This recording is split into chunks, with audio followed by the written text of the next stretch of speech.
Alrighty, I guess we'll get started then. Welcome to the Minnesota ACAC Virtual College Fair. We're so excited to have you participating in this event. We have some fantastic schools here with us today. My name is Chelsea and I will be your facilitator. Before we get started, a few housekeeping items. Your camera and microphone are off, so the panelists cannot see or hear you. You can use the Q&A button on your screen to type your questions to our presenters at any time. This is just one of many different sessions happening over a variety of days, so please be sure to check back on the schedule on the website. This presentation is being recorded and will be available at strivescan.com/Minnesota. And without further ado, I'd like to turn it over to our first presenter, Callie.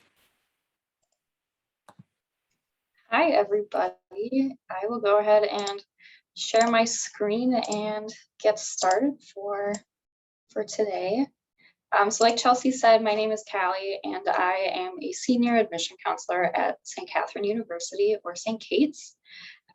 And we will go ahead and get started learning a little bit more about St. Kate's healthcare programs, but really just that overview of what healthcare looks like at colleges.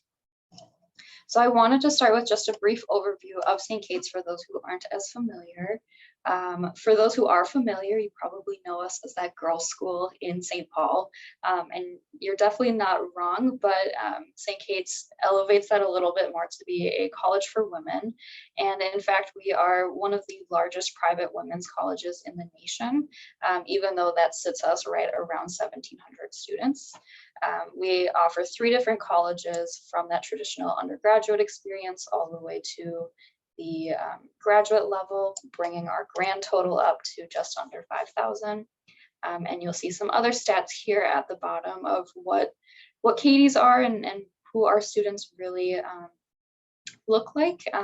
You know, anything from our students of color on campus all the way to Pell eligible. So just a little bit of an overview before getting into the healthcare options. So in our College for Women, which is the traditional 18 to 22-year-old experience, we offer a number of different healthcare options. Now, about half of our students go into healthcare and half go into something non-related to healthcare. And you'll see a good reason behind that is that there's just a lot to pick from. So this is going to range anything from dietetics and nutrition all the way down to social work, which maybe isn't as traditional of a healthcare program as you might be thinking of. Some of our more unique options that you'll see on this list would be echocardiology and sonography. Echo is really looking at parts, whereas sonography is more of the ultrasound technician program. And then the other things that would be on this list are pretty standard with what you'd find at the other schools that are presenting today, and really any school that offers healthcare. A few things that I'll just point out here before I go into what healthcare tips and tricks I have for you would be our nursing program. So we offer a first-year nursing guarantee. And really, if you are considering nursing, you'll know that different schools have different ways of structuring that program, as well as a lot of other programs. With St. Kate's, we offer this first-year guarantee, which means that if you meet a checklist of pre-nursing items, you have a guaranteed spot in the program, regardless of how many applicants there may be. You'll see we have some dual degree options, which we'll chat about in a little, which really combines your undergraduate and graduate experience, and a lot of other things too. So it's a pretty expansive list here, okay? So with that in mind, I'm happy to take any questions about these specific programs, but as a broad statement about healthcare, some things to keep in mind would be the overall college fit. As you're thinking about, you know, physical therapy or nutrition or something like that, you'll want to think about the overall college fit. I'm not saying that you're going to change your mind. A lot of folks who start in healthcare definitely stay in it, but there are some people who get in that first anatomy class and it is a really big shock for them. So thinking about the overall college fit and making sure that it's a place that you want to be regardless of the program. You'll want to think about the size and location. So St. Kate's being in the Twin Cities offers a really unique advantage with 600 internship partners and clinical experiences. If diversity is important to you, that's something you'll want to think about. So just that overall college fit is something to really think about. As I've already hinted at, you might want to consider a backup plan, especially with those programs that require you to apply to the specific program like nursing or occupational therapy. Again, I'm not saying that you're going to change your mind. In fact, a lot of folks stay in healthcare, but you don't know what you don't know. So you might realize that healthcare sales might be something that you're more interested in than nursing, for example. So keep an open mind, take the different classes, see what you are liking more than other classes. Maybe you take an ethics course and that's something that's really interesting to you. And then for anybody who has PSEO or college credit, you'll want to keep in mind that those classes come with you. So you can definitely work with the colleges that you're considering to see how that credit will transfer.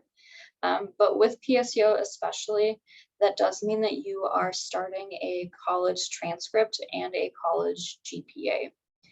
So if a program requires a 3.5 to get admitted to it, the C+ that you got in Psychology 1000, it will carry with you. So just something to keep in mind that you are starting that transcript.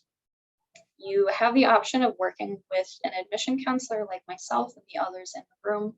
An academic advisor can also be a really great resource. So as juniors and seniors, you really have the opportunity to use your high school guidance counselor as well as the college counselors. Okay. And then the last point I have here is admission to the university does not guarantee admission to a program. So you might be admitted to University of Delaware, for example, but that does not guarantee that you've been officially admitted to their occupational therapy program. So really, it can be a lot to keep in mind when you're chatting with the different schools, what their requirements look like versus another school.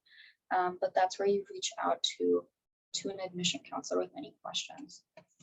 So I just gave you a lot of information, but if you have any specific follow-up questions, you can definitely reach out to me. I work with a lot of St. Paul and Minneapolis public school students. I work with the state of Montana, as well as some portions of greater Minnesota. So even if I'm not your official admission counselor, I'm still happy to talk more about the specific programs and things to keep in mind when applying to college. And I think that's all I have for you. Like I said, that was a really quick overview, but I will hand it over to Stacy from Carroll to talk more about their programs and what they have to offer. Thank you so much. I'm going to work on sharing my screen, but while I do, I also want to point out to all of you that you're welcome to submit questions anytime that you want. So we will get a chance at the end to make sure that we're covering everyone's questions if we haven't gotten to yours yet. So please go ahead and put those in the Q&A whenever you're ready. And I will introduce myself. So I'm Stacy Carpenter. I'm from Carroll University. Carroll is in Waukesha, Wisconsin. So we are about 5 hours away from the Twin Cities area.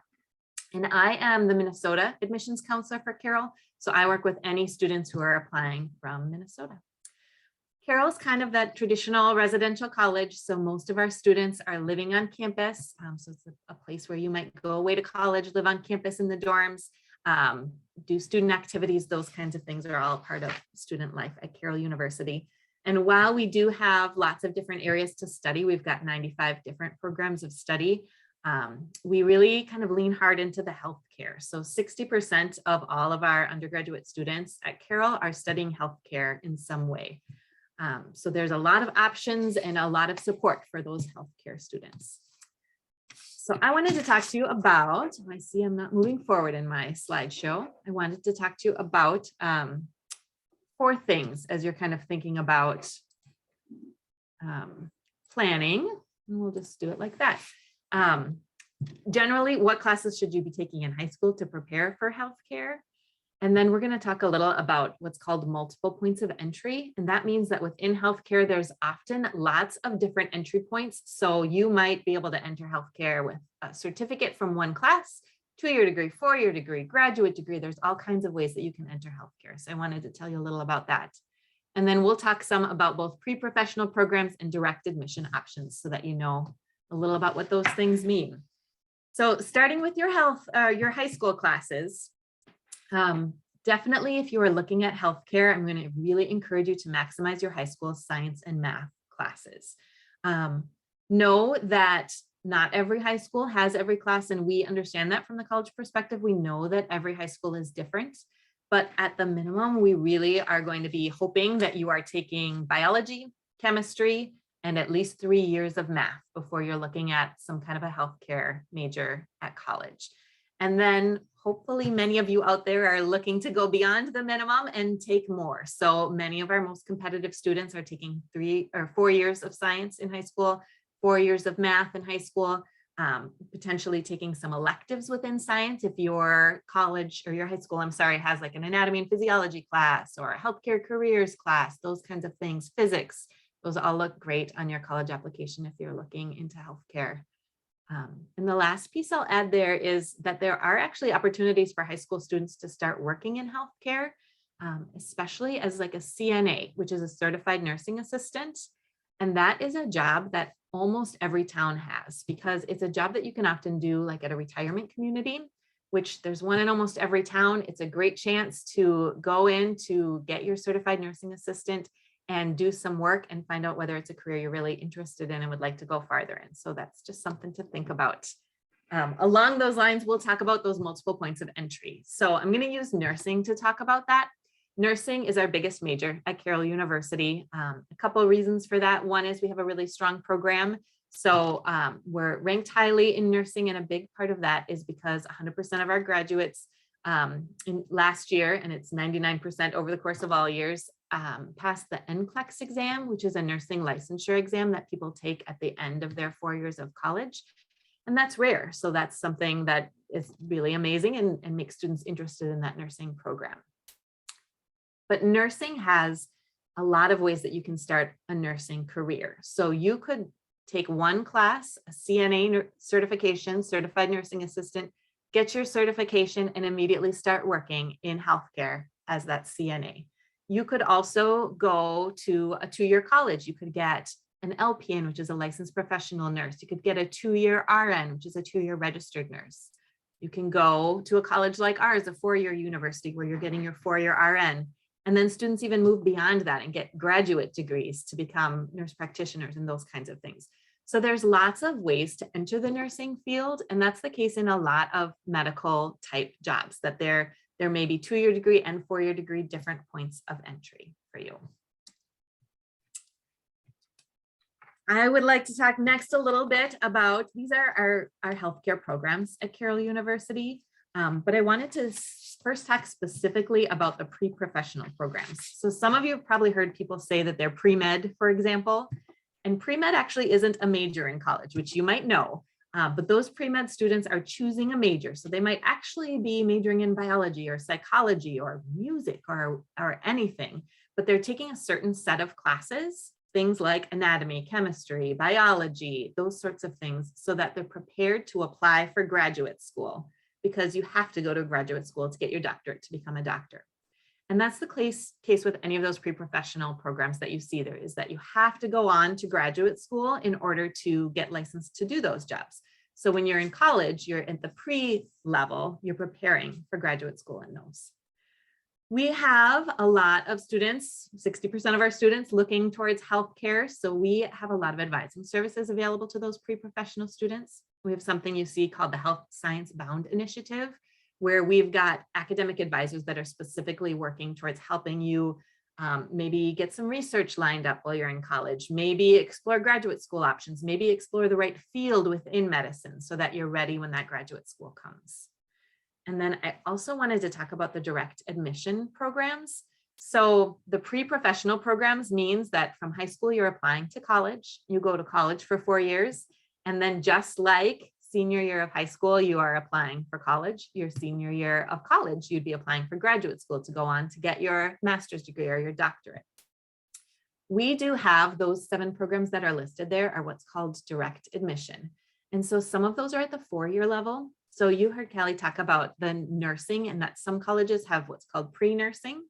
And at Carroll University, we have direct admission nursing. So that means when you apply in high school to the nursing program, we're going to give you an answer. Yes, you are accepted into the nursing major so that you know whether or not you have that guaranteed spot in nursing or not.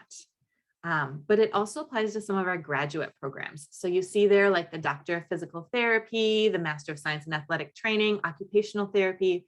Those are all programs that have direct admission, which means if you are a strong high school student, your senior year of high school, you can put in an application to get accepted to undergraduate studies, to your first 4-year degree at Carroll in that.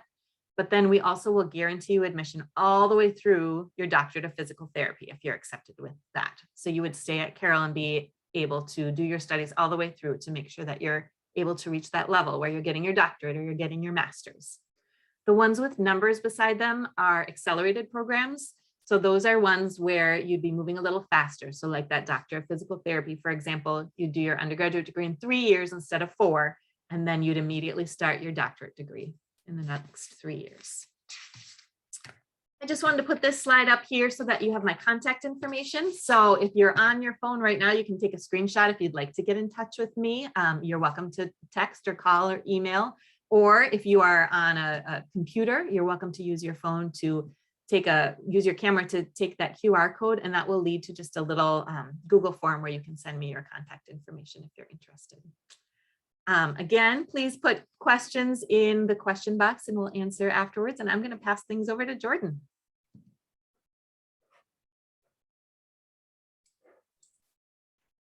Hi, everybody. My name is Jordan Polk. I'm one of the admissions counselors over at Viterbo University. Get my screen shared for you.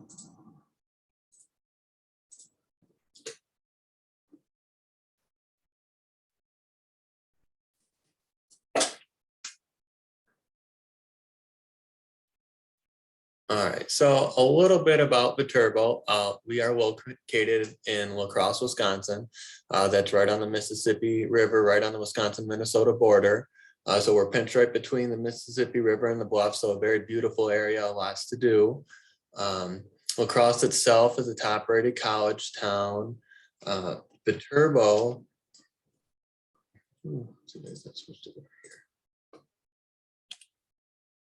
Viterbo has about 1,600 undergrad students, so it's a smaller campus, private liberal arts college. Our average class size is about 16, so it's going to be a very personalized education. Professors are going to know your name. You're not going to be some number in the system. We offer over 40 different undergraduate programs. However, like many of the other schools here, we are very strong in the healthcare program. Our nursing program is our strongest one here. And then we offer a large number of pre-health program tracks also, and I'll talk about that in a little bit. 98% of our students receive financial aid.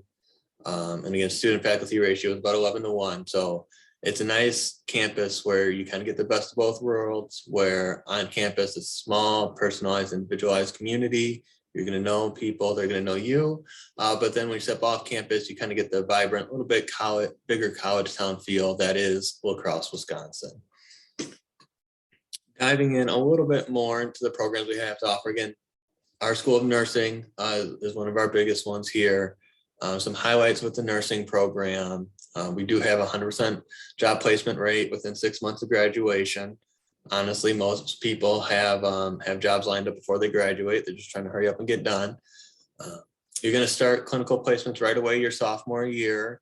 So we're going to get you in hands-on experiences right away.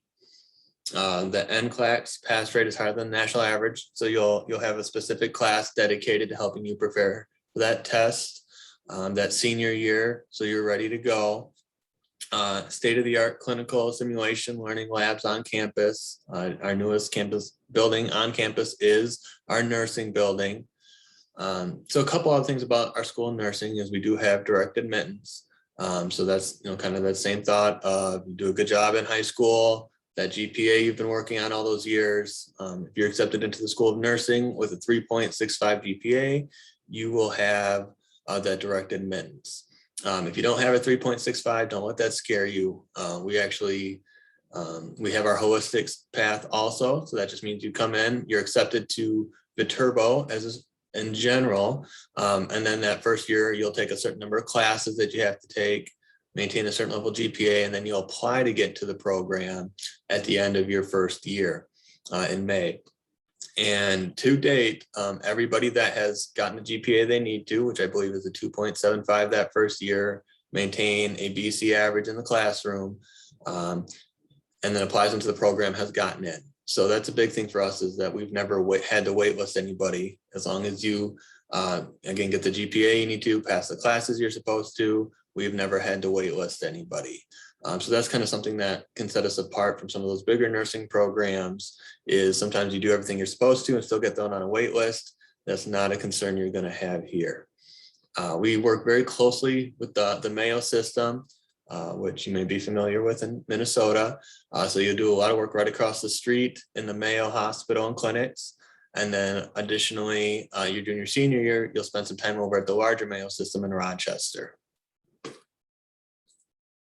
Diving into a little bit more on our pre-health programs that we offer, down on the right-hand side, you'll see a couple of the programs we offer. So these are all pre-health programs.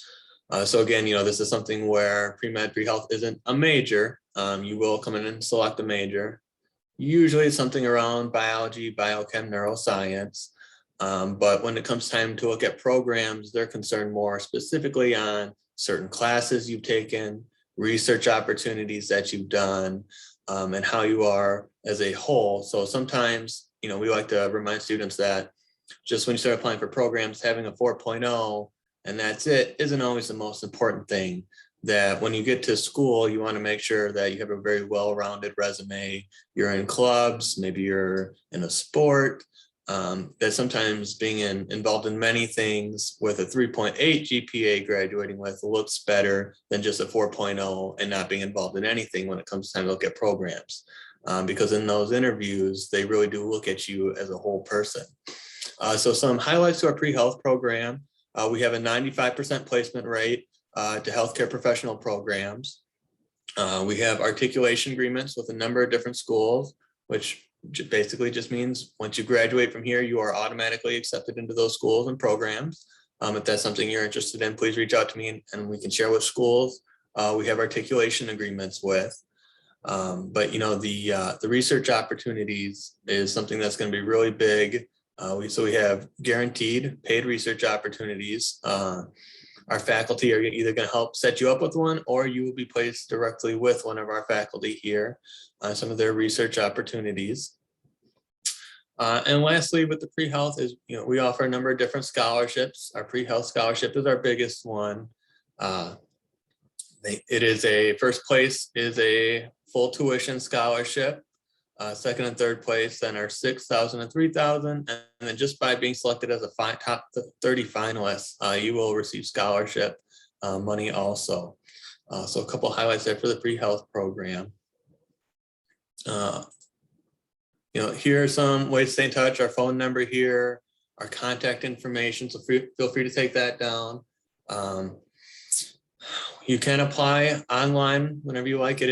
We have a free online application, rolling application. So once you get all your materials in, you usually should know within 48 hours of your acceptance status.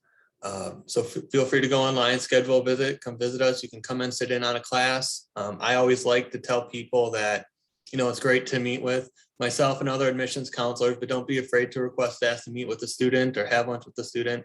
Because oftentimes, they'll be really honest on how they feel about the school, how they feel about the programs they're preparing them when it comes time to go out into the health field.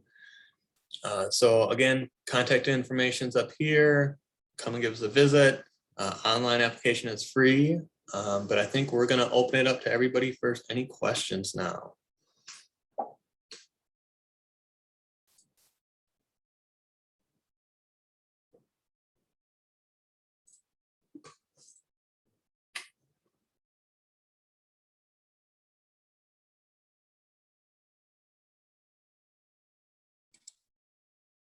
I've seen a couple questions come through the Q&A. Feel free to post if you have more, but one of the questions that came up a couple times is about double majoring. If anyone wants to talk about how double majoring might work at their college. Yeah, it really depends on the majors that you're considering, whether double majoring will benefit you or if it will make you super overwhelmed with everything. So for example, if you're looking at healthcare programs, a lot of them are set up in a way that all you really need is a nursing major. It will keep you busy enough, and the program is structured in a way to that it will take 4 years to complete.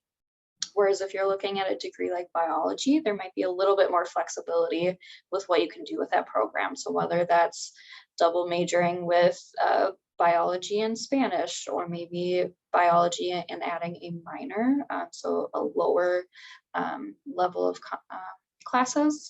So that would be things like chemistry or exercise sports science. It gives you more of that flexibility is really what I'm trying to say. It really depends.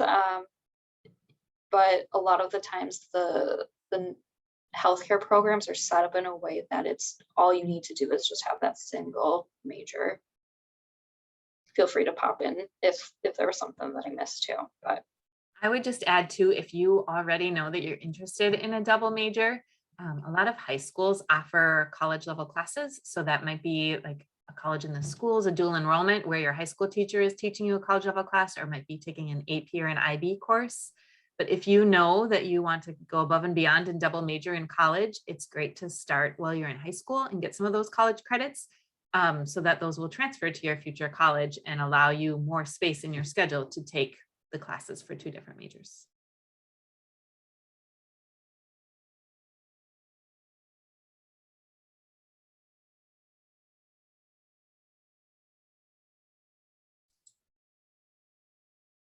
I see a question in the Q&A about extracurriculars and what sorts of things are valued by admissions offices. Anyone wants to talk about that?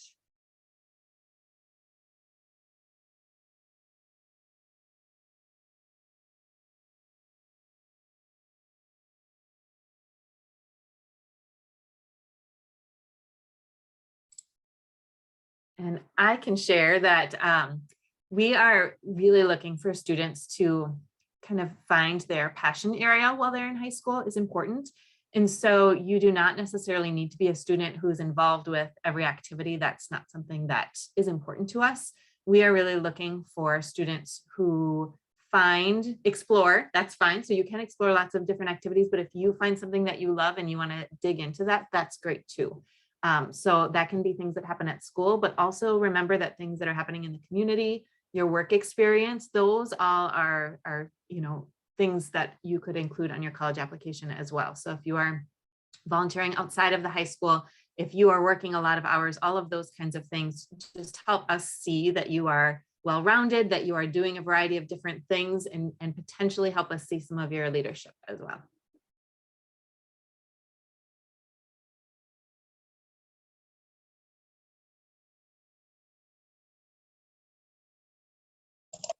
yeah, and I would just emphasize too that we're not looking for students to be super involved, right? We know that we just are coming over the hump of a year of COVID. We understand that maybe your options have been limited this past year. And we also know that some students have more family obligations than others, where you might need to work to help pay for rent or for the mortgage. And that's where college essays can be a really great place to explain your involvement. Maybe you want to submit a personal statement about how your high school experience has been. And it's really just, getting to know you in the application, and also recognizing that different students are going to have different levels of involvement along the way.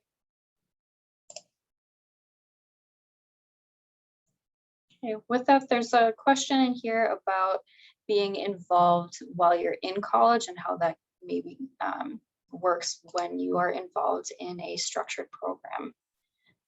Jordan, do you want to talk about that one?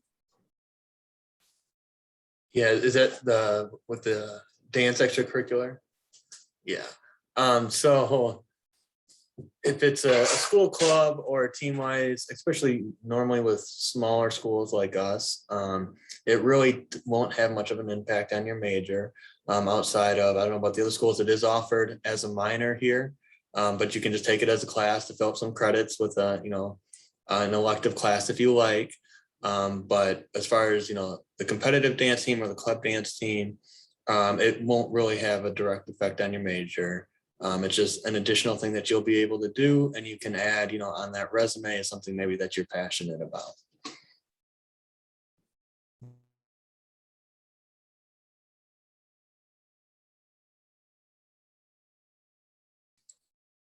And I would agree with that we encourage our students to get involved when they're on college, but really that's for you. It's to make the college experience more fun, more enjoyable, to help you meet people, to help you gain leadership skills, to help you connect with other people, things like that. But they don't, I would not say that they detract from your classroom experience. So you're going to be able to do extracurricular activities and also be successful during your high school classes.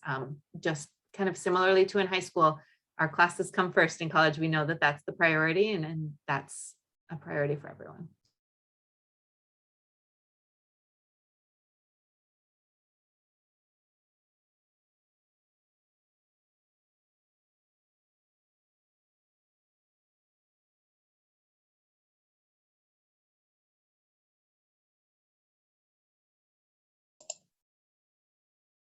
Any other questions coming up for any of us? There's a question here about social work, and so that's another 4-year degree at St. Kate's. It's underneath our School of Health, but it might be different at other universities. Really, social work is kind of another standalone degree where the first 2 years are classes in social work and sociology, psychology, things like that. And then the last 2 years are actual field placements. So more of that experience at a nursing home or at a nonprofit in the Twin Cities. And that ultimately prepares you to get licensed as a social worker or go on to graduate school if that's something you're interested in. Yeah. Any other questions? We have a little bit of time here, so I just want to make sure that you all are able to get the answers that you're looking for, especially with 3 counselors in the room.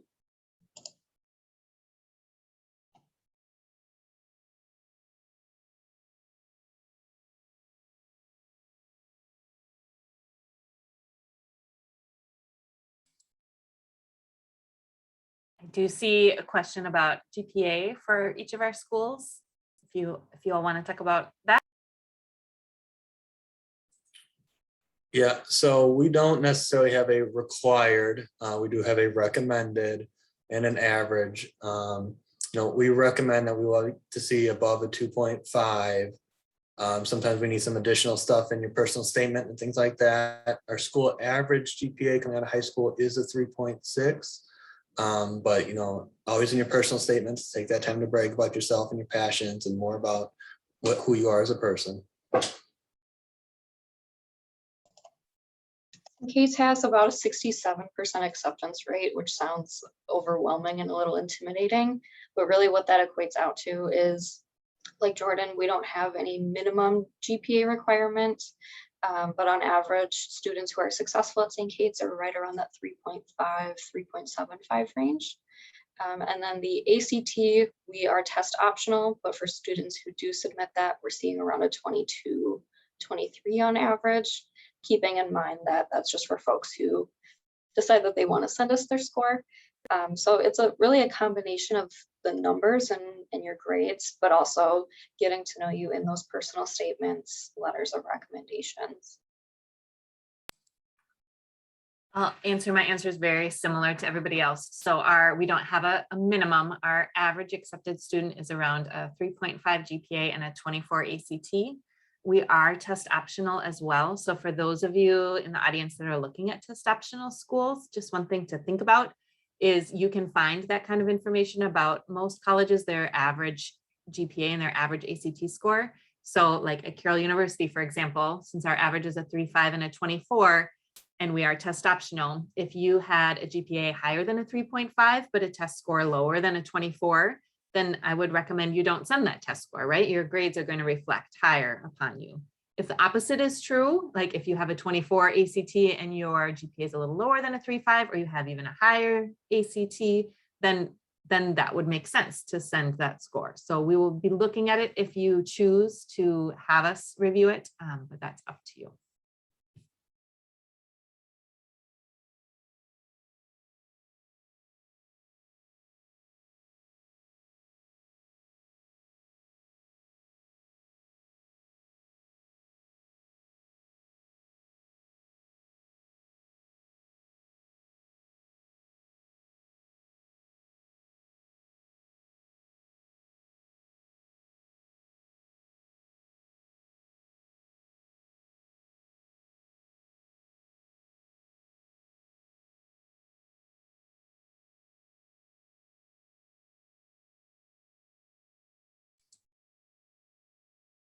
I would say we will probably stick around if anyone has some individual questions for another couple minutes, but if not, we can wrap up.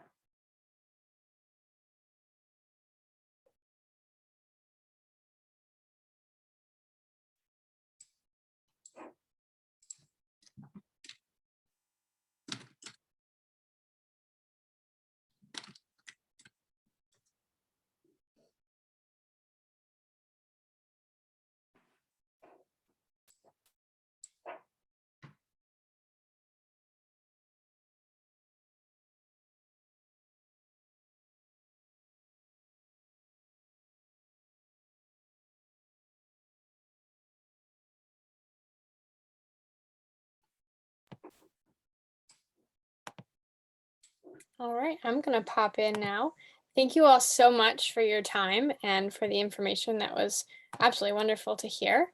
I'm going to wrap us up quickly here. So again, thank you to our panelists very much for joining us. Thank you everyone for participating. When you close this window, there will be a link to a very quick 5-question survey. We appreciate any feedback that you can provide.